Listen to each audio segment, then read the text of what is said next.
if you're a spokesperson, you have to be clearly understood. Hindi ka pwede mag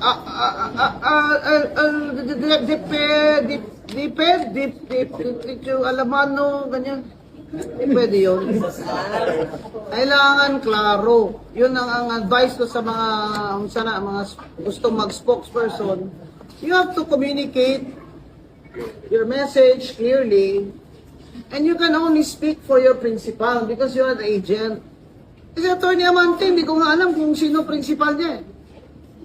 Hindi ko alam kung high school principal, college principal.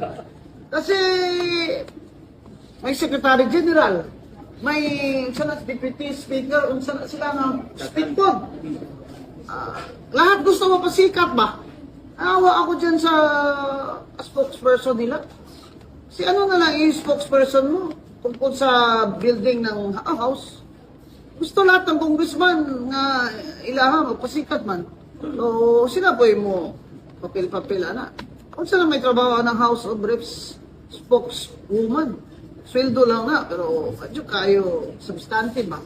So dapat klaro yung role. Kung may spokesperson na, dili na kaya sulti ang Secretary General. Internal na lang siya. I don't know. I'm not there to tell them what their role should be, pero sayang naman yung talent niya.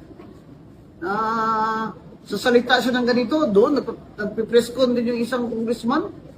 Kung ako ang spokeswoman, sasabihin ko talaga, sabaan mo dumay. Ako na ba yung spokeswoman karon?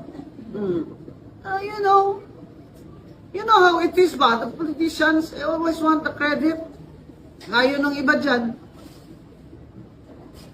sila daw ang nagbigay ng free college tuition. Sila nag-implement. Hindi na parang fake news na yan eh. Hindi na maganda yan. Yung mga Credit grabbing. lahat credit grabbing. Let's have a government and our leaders should be responsible, accountable, and live simple lives. Ay, makita mo na karon sila.